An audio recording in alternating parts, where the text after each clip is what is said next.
हमारे घर की परंपरा थी कि घर में किसी की भी शादी होती है तो दुल्हन पहली रात दादाजी के कमरे में गुजारेगी। मगर ऐसा करने के 1 महीने के बाद वह गर्भवती हो जाती थी। जब मेरी शादी हुई तो मैंने इस रिवाज को नहीं माना और अपनी दुल्हन को दादाजी के पास नहीं जाने दिया। लेकिन 2 साल हो गए और मेरी पत्नी का कोई बच्चा नहीं हुआ। मजबूरन एक दिन मैंने अपनी पत्नी को दादाजी के कमरे में भेजा और खुद कमरे में छुप गया। फिर मैंने कुछ ऐसा देखा कि मेरे रोंगटे खड़े हो गए। बुजुर्ग किसी भी खानदान के लिए अहम होते हैं, लेकिन जब बुजुर्ग ही गलत रास्ते पर चल निकले तो फिर उस खानदान का क्या हाल होगा। मेरे दादाजी मेरे लिए एक आइडियल इंसान थे, लेकिन तब तक जब तक मैं उनकी सच्चाई नहीं जानता था। वह इस हद तक गिरे होंगे मुझे मालूम नहीं था। हमारा खानदान तो दूसरों की बहन बेटियों की इज्जत करने के लिए जाना जाता था, लेकिन घर की औरतों के साथ ऐसा व्यवहार किया जाएगा ये मुझे मालूम नहीं था। मुझे लगता था कि मैं यह रोक लूँगा, लेकिन मैं भी मजबूर हो गया। हम एक पढ़े लिखे अच्छे खानदान से थे। हमारा जॉइंट फैमिली थी, इसलिए हम सब एक ही घर में रहते थे और कभी भी हमारे घर में किसी बात को लेकर झगड़ा नहीं हुआ था। घर के मालिक मेरे दादा थे। बड़े छोटे सभी उनकी बात मानते और उनकी इज्जत करते थे। वो भी सबसे बहुत प्यार करते थे और कभी किसी को डांटा नहीं करते थे। लेकिन इन सब के साथ हमारे खानदान में एक अजीब सी परंपरा थी और वह ऐसी थी कि उसे सुनकर अक्सर लोग अपनी बेटी देने से इनकार कर देते थे। इसलिए हमारे बड़ों ने अब इस परंपरा को मिटाना शुरू कर दिया। मैं बचपन से देखता आ रहा था कि हमारे घर में जिसकी शादी होती थी, जो भी लड़की दुल्हन बनकर हमारे घर आती, वह पहली रात दादाजी के कमरे में गुजारती थी। बचपन में तो मुझे इस चीज़ की बिल्कुल समझ नहीं थी, लेकिन जैसे जैसे मैं बड़ा होता गया ये अजीब परंपरा मेरे दिमाग में सवाल पैदा करने लगी। मैंने बहुत कोशिश की कि हकीकत जान सकूं, लेकिन पूरे घर में कोई भी इस पर बात करने को तैयार नहीं होता था और ये सिलसिला सालों से चला आ रहा था। और हैरत की बात ये थी कि जो भी लड़की दादाजी के कमरे में रात गुजारती वो 1 महीने के अंदर अंदर गर्भवती हो जाती थी। लेकिन मुझे ये बात बहुत अजीब लगती थी और मैं बिल्कुल भी इसके साथ में नहीं था। मैं अपने सारे भाइयों में तीसरे नंबर पर था और मेरे बड़े भाइयों की पत्नियों के साथ भी यही किया गया था, लेकिन उन लोगों ने कुछ भी नहीं कहा था, जिस पर मेरी उन सब से बहुत बहस भी हुई। लेकिन कोई भी मेरे सवाल का जवाब नहीं देता था और अब मुझे इस चीज़ का जवाब चाहिए था, क्योंकि घर में मेरी शादी की बात चल रही थी और मैं जानता था कि मेरे साथ भी यही सब होगा, लेकिन मैं ये नहीं करना चाहता था। इसलिए शादी के दिन मैंने अपने बड़े भाइयों को कह दिया कि मैं अपनी पत्नी को दादाजी के कमरे में नहीं छोड़ूंगा और अपनी पत्नी का हाथ पकड़कर अपने कमरे में चला गया। मुझे लगा कि इसके बाद दादाजी का व्यवहार बदल जाएगा, लेकिन उन्होंने मुझे एक शब्द भी नहीं कहा। उनका व्यवहार नॉर्मल ही था। लेकिन हमारी शादी को 2 साल हो गए और अभी तक बच्चे की कोई उम्मीद नहीं थी। डॉक्टर्स के पास गए तो सभी टेस्ट सही थे, फिर भी कुछ नहीं हुआ। मेरे भाई मुझे अक्सर कहते थे कि तुमने गलत किया, अब सारी ज़िंदगी बच्चे के लिए तरसोगे। लेकिन मुझे उनकी बातें सुनकर गुस्सा आता था कि मैं बच्चे के लिए गलत कैसे बन जाऊं, कैसे अपने हाथों से अपनी पत्नी को किसी दूसरे के कमरे में भेजूं। भले ही वो मेरे दादा थे, लेकिन मेरी पत्नी के लिए गैर ही थे और मैं कभी भी इतना बेगैरत नहीं हो सकता था कि अपनी पत्नी को अपने हाथों से उनके पास भेज दूं। मेरी पत्नी को भी ये परंपरा बिल्कुल पसंद नहीं थी और उसको बहुत अजीब लगता था। लेकिन जैसे जैसे समय गुजरता जा रहा था, लोगों की बातें हमें डिप्रेशन में डालती जा रही थी, क्योंकि हमारे खानदान में सबके बच्चे थे, सिर्फ हम ही थे जो इतने सालों से बच्चे नहीं किए थे, और अभी दूर दूर तक कोई उम्मीद भी नहीं थी। मेरी पत्नी अब खोई गुमसुम रहने लगी थी। शायद वो डिप्रेशन में आ गई थी। वो चिड़चिड़ी सी हो गई थी और एक दिन उसने खुद कहा कि मुझे दादाजी के कमरे में भेज दें। मैं तो उसकी बात सुनकर गुस्से में आ गया था कि मैं ऐसा नहीं कर सकता, लेकिन उसने कहा कि हम हमेशा बिना बच्चे के नहीं रह सकते, इसलिए आपको ये तो करना ही पड़ेगा। मैं उसकी बात से बिल्कुल भी हाँ नहीं हुआ और मैंने उसे डांटकर चुप करवा दिया कि अगर बच्चे होने होंगे तो भगवान हमें दे देगा।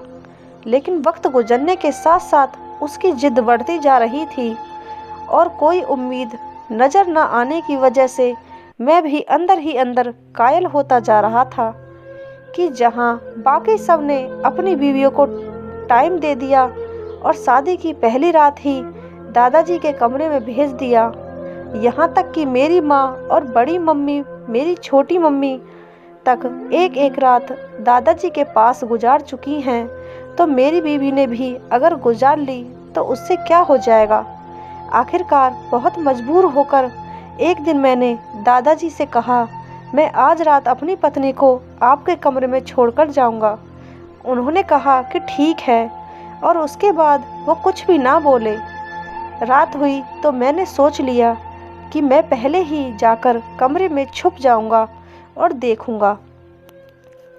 लेकिन उसी रात मेरे दोस्त का एक्सीडेंट हो गया और मुझे इमरजेंसी में हॉस्पिटल जाना पड़ा। क्योंकि मैं बात कर चुका था, इसलिए उस रात को मेरी पत्नी दादाजी के कमरे में गई थी। दूसरे दिन जब मैं वापस आया तो मेरी पत्नी अपने कमरे में थी। मैंने उसे फ़ौरन पूछा कि रात को क्या हुआ। उसने कहा कि मुझे तो कुछ भी मालूम नहीं है कि क्या हुआ है, क्योंकि जब मैं दादाजी के कमरे में गई तो उन्होंने मेरे सर पर हाथ रखा और उसके बाद कुछ अजीब सी खुशबू आई और मुझे कोई होश नहीं रहा। सुबह जब होश आया तो मैं अपने बिस्तर पर सो रही थी और दादाजी सोफे पर बैठकर अखबार पढ़ रहे थे। उसके बाद मैं उठकर बाहर आ गई। उसकी बात सुनकर मुझे अजीब सा महसूस हुआ था कि दादाजी को मेरी पत्नी को बेहोश करने की क्या ज़रूरत थी, जबकि मैंने खुद अपनी खुशी से पत्नी को भेजा था।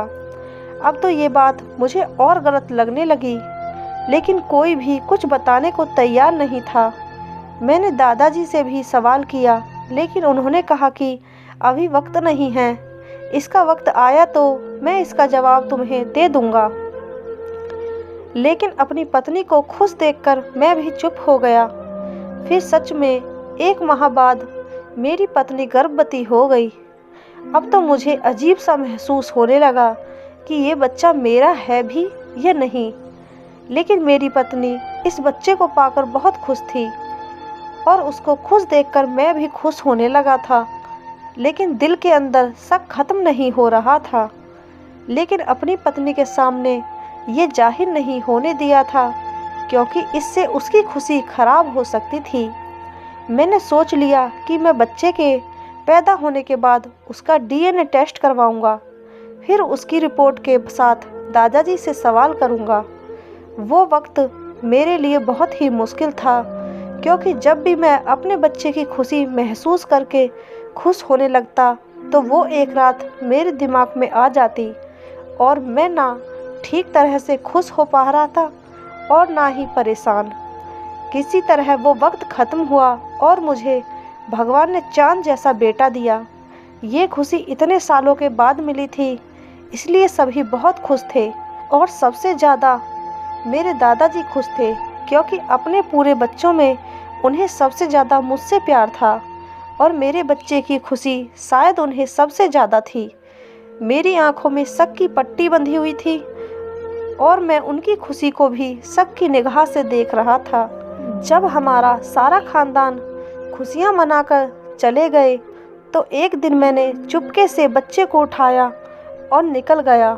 मेरी पत्नी ने पूछा कि कहाँ जा रहे हैं, तो मैंने कहा बाहर से घुमा कर आता हूँ और बच्चे को हॉस्पिटल ले गया और जाकर अपना और बच्चे का डीएनए टेस्ट करवाया। मेरे दिमाग में कहीं ना कहीं ये बात ज़रूर थी कि ये बच्चा मेरा नहीं है, और बस यही चीज़ मुझे दिल से खुशी नहीं दे रही थी और मुझे टेस्ट करवाना पड़ा, जिसका रिपोर्ट 3 दिन बाद आना था। वो 3 दिन मैंने कैसे गुजारे वो मुझे ही मालूम है। जिस दिन रिपोर्ट मिलने वाला था उस दिन सुबह से ही मेरे दिल का बुरा हाल हो गया था। बार बार एक सवाल मेरे दिमाग में आ रहा था कि अगर ये बच्चा मेरा ना हुआ तो मैं किस मुंह से इसको अपना बच्चा कबूल करूँगा और दादाजी से क्या सवाल करूँगा, जबकि मैं खुद अपनी पत्नी को उनके कमरे में छोड़ आया था। मैं रिपोर्ट लेने गया तो रिपोर्ट पकड़ते हुए मेरा बीपी हाई हो गया। शायद बहुत ज़्यादा टेंशन लेने की वजह से मैं हॉस्पिटल में था, इसलिए फ़ौरन मुझे इमरजेंसी में ले जाया गया। डॉक्टर्स मेरे घर बताने चाहते थे, लेकिन मैंने मना कर दिया कि अगर वो सब यहाँ आए तो टेस्ट का राज भी खुल जाएगा। मैं रिपोर्ट लेकर घर आ गया। मुझ में हिम्मत नहीं थी कि मैं वो खोलकर देखूं कि उसमें क्या है। टेस्ट तो मैंने करवा लिया था, लेकिन अब खोलकर देखने की हिम्मत नहीं हो रही थी और खुद पर गुस्सा भी आ रहा था कि मैंने बाकी सब की तरह जो है जैसा है उसकी बुनियाद पर फैसला क्यों नहीं कर लिया। मैंने क्यों इस सारे चक्कर में पड़ा। लेकिन कहते हैं ना कि किसी किसी का दिमाग बहुत दूर तक जाता है, और शायद मेरे साथ भी यही हुआ था। मैं वो रिपोर्ट लेकर घर तो आ गया था, लेकिन 3-4 घंटे गुजारने के बाद भी मैं अपने अंदर हिम्मत पैदा ना कर सका कि मैं इस रिपोर्ट को खोलकर देखूं, और आखिरकार मैंने उसे उठाकर अपने ऑफिस के टेबल पर रख दिया कि सुबह ऑफिस जाकर देखूंगा। लेकिन शायद भगवान को मंजूर नहीं था कि मैं इस राज पर से पर्दा उठा सकूं, इसलिए 1-2 दिन काम में इतना बिजी था कि मेरा ध्यान रिपोर्ट की तरफ से हट गया। और जब मैंने दोबारा से रिपोर्ट को ढूंढा तो मुझे नहीं मिली। शायद कागजात में कहीं आगे पीछे हो गई थी। मैंने पूरा ऑफिस छान मारा, लेकिन वह रिपोर्ट मुझे नहीं मिला था। मुझे समझ आ गया भगवान भी नहीं चाहते कि मैं इस राज से पर्दा उठा दूं, लेकिन मैंने जो है जैसा है कि बुनियाद पर अपने बच्चे को कबूल कर लिया। इस सिलसिले में 2 साल और गुजर गए और मेरी पत्नी एक बार फिर गर्भवती हो गई। अब वही दोबारा मेरा दिमाग में घूमने लगा कि इस बार मैंने पत्नी को दादाजी के कमरे में नहीं भेजा था, तो फिर वो कैसे प्रेग्नेंट हो गई है। और क्या मेरी पत्नी ने मेरे साथ धोखा किया है? वो खुद ही छुपकर दादाजी के कमरे में चली गई थी, लेकिन ऐसा हो नहीं सकता था। मेरी पत्नी बहुत अच्छी औरत थी, कभी कोई काम मुझसे बिना पूछे नहीं करती थी। एक बार फिर वही बात मेरे दिमाग में घूमने लगी। अब मेरा बेटा इतना बड़ा हो गया था कि मैं इसको दोबारा ले जाकर डीएनए टेस्ट करवा सकता था, इसलिए अपने बड़े बेटे को साथ लेकर मैं लेबोरेटरी चला गया और इस बार मैंने इमरजेंसी के तौर पर रिपोर्ट निकलवाई और वहीं खड़े खड़े रिपोर्ट देखी। और रिपोर्ट देखकर मुझे झटका लगा, क्योंकि रिपोर्ट पॉजिटिव थी, यानी वो बच्चा मेरा ही था। मेरा दिमाग झटके खाने लगा कि अगर वह बच्चा मेरा ही था तो 2 साल तक क्यों नहीं हुआ। और सिर्फ एक दिन दादा के कमरे में रहने के बाद भगवान ने मुझे ये बच्चा दे दिया। लेकिन मेरा दिल टेंशन फ्री हो चुका था कि वो मेरा बच्चा ही है। इसलिए मैंने अपने आसपास ध्यान करना शुरू किया कि मेरे सारे भाइयों के 2-3 बच्चे हैं, लेकिन सबकी बीवियों ने सिर्फ एक रात दादाजी के कमरे में गुजारी है। इसका मतलब है कि जो मैं सोच रहा हूँ वो गलत है। अगर वो गलत है तो फिर दादाजी के कमरे में रात को जाना क्यों ज़रूरी है? वहाँ ऐसा क्या होता है कि दादाजी के कमरे में दुल्हन को बेहोश कर देते हैं? ये रात जानना अब मेरे लिए बहुत ज़रूरी हो गया था, क्योंकि मेरा सबसे छोटा भाई जवान था और उसकी शादी के बारे में सोचा जा रहा था और अब उसकी पत्नी के साथ भी वही सब होना था जो मैं नहीं चाहता था। इसलिए मुझे इस राज को जानना था, लेकिन कैसे, ये मुझे समझ नहीं आता था, क्योंकि मैं जब भी इस बारे में सवाल करता था दादाजी चुप करवा देते थे और हमेशा एक ही बात कहते थे कि बेटा मुश्किल वक्त गुजर चुका। और मैं उनकी बात सुनकर खामोश हो जाता कि शायद वो मेरे बच्चे के बारे में बात कर रहे हैं कि भगवान ने मुझे बेटा दे दिया था, लेकिन कभी समझ न सका कि वो किस मुश्किल वक्त की बात कर रहे हैं। और फिर इस बात को भी 1 साल गुजर गया और मेरे भाई की शादी आ गई। अब मैंने सोचा कि दोबारा इसके साथ वही होगा, लेकिन मुझे कमरे में रहना था। मुझे मालूम करना था कि दादाजी पहली रात दुल्हन के साथ क्या करते हैं। इसलिए शादी के दिन मैंने बहाना किया कि मेरा एक दोस्त बीमार है और मुझे इमरजेंसी में वहाँ जाना पड़ेगा। जब सारी फैमिली बैठी हुई थी तो मैं उन सब के सामने उठा और बाहर निकल गया। सबने यही समझा कि मैं दोस्त की तरफ चला गया हूँ, लेकिन मैं पिछले दरवाजे से खिड़की के रास्ते दादाजी के कमरे में घुस गया। वो कमरे में नहीं थे, मैं उनके कमरे में छुप गया। अब मुझे इंतज़ार था कि कब दादाजी और नई दुल्हन कमरे में आएंगे। कुछ देर के बाद दादाजी कमरे में आए, लेकिन अभी दुल्हन नहीं आई थी और उसके आने तक मुझे धैर्य और शांति से इंतज़ार करना था, क्योंकि इतने सालों के राज के ऊपर से पर्दा उठने जा रहा था। मुझे बाहर से बहस की आवाज़ें आ रही थी। यह वही बहस है जो हर दुल्हन घर में आने के बाद होती है, क्योंकि शादी के दिन दुल्हन अपने दूल्हे के लिए सजाई जाती है और जब उसे पहली रात ही किसी दूसरे आदमी के साथ जाने को कहा जाता है तो यकीनन उसके लिए बर्दाश्त से बाहर होता है। और ये ड्रामा मैं कई सालों से देखता आ रहा था, इसलिए खामोश हो गया और आखिरकार वही हुआ जो हम सबके साथ हुआ था।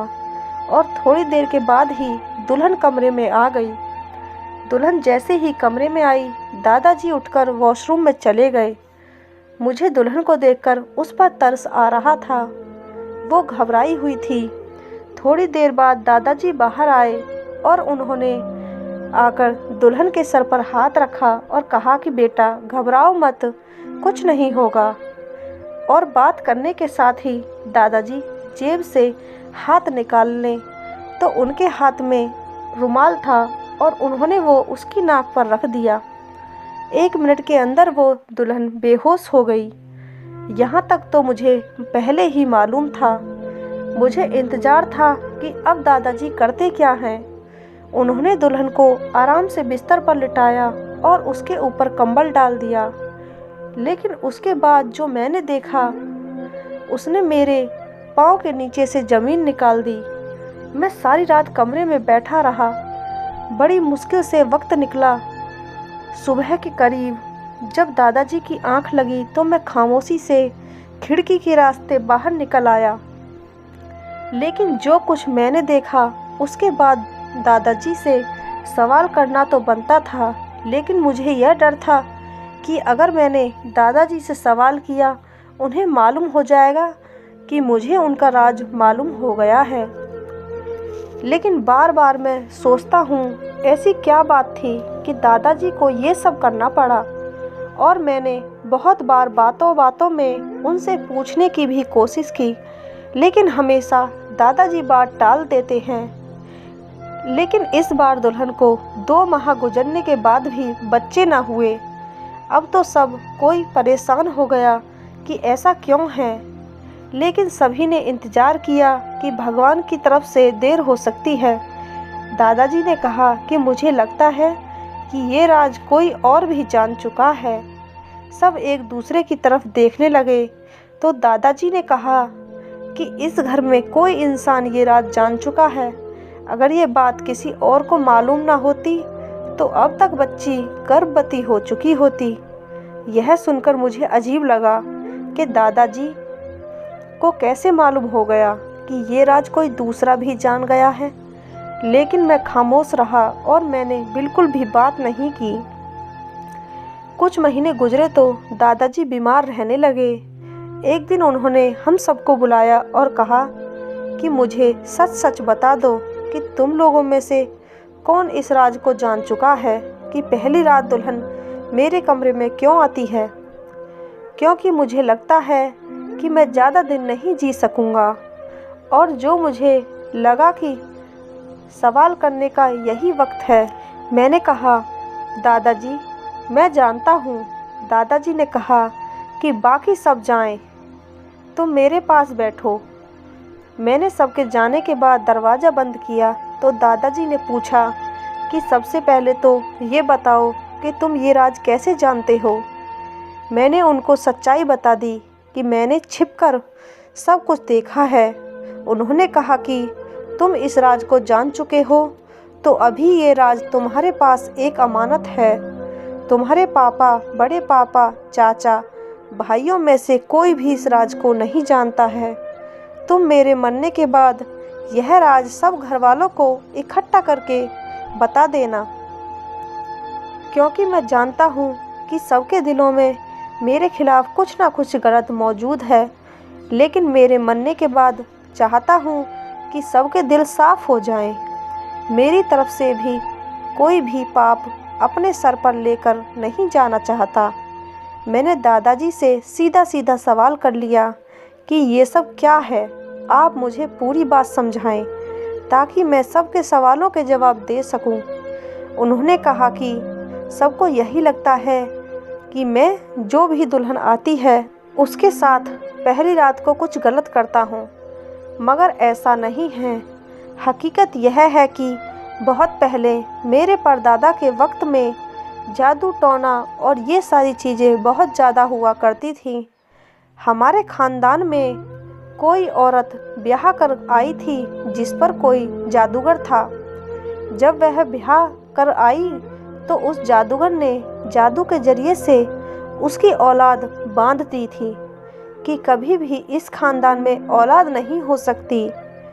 एक बुज़ुर्ग ने इस जादू का तोड़ दिया था और उन्होंने कहा था कि 7 नस्लों तक आपको यह काम करना पड़ेगा, और वह यह काम है कि घर में ब्याह कर जो भी दुल्हन आएगी उस घर का जो भी बड़ा होगा वो उसको एक रात अपने पास रखेगा और वो कुछ मंत्र पढ़ेगा जो कि उस बुज़ुर्ग ने बताया था। और ये मंत्र किसी दूसरे आदमी को मालूम नहीं होना चाहिए, इसलिए जो भी दुल्हन होती थी उसे बेहोश कर दिया जाता है और मंत्र पढ़कर उसके शरीर के एक हिस्से में काला धागा बांधा जाता है। यह काम 7 नस्लों तक चलता रहा। मुझसे पहले मेरे दादाजी और इससे पहले उनके दादाजी ये सब किया करते थे, लेकिन अब तुम लोग 7वीं नस्ल हो। तुम लोगों के बाद ये काम नहीं करना पड़ेगा। तुमने अपनी पत्नी पर यह काम नहीं करवाया था, इसलिए जादू का असर वहाँ पर था और तुम्हारा बच्चा नहीं हो रहा था। मैंने तुम्हारी पत्नी के साथ भी यही किया था और इसलिए तुम लोगों को बच्चा है। ये राज कोई भी नहीं जानता है। मैंने आज तक अपनी किसी दुल्हन को हाथ तक नहीं लगाया। वो मेरे घर की इज्जत है। मेरे मरने के बाद मेरा ये सच सबको बता देना कि सबके दिल से शक खत्म हो जाए। मैं दादाजी की बात सुनकर खामोश रह गया और मैंने दादाजी से वादा किया कि उनका राज उनके मरने तक राज ही रहेगा। और दादाजी के मरने के बाद अगले ही दिन मैंने सबको एक साथ करके वो राज बता दिया और जिसके दिल में जो शक थे उन सब का शक खत्म हो गया। दादाजी के कमरे से सारी जड़ी बूटी निकालकर बहते हुए पानी में बहा दी गई। इस तरह 7 नस्ल पहले होने वाले एक जादू से हम सबकी जान छूट गई। धन्यवाद दोस्तों।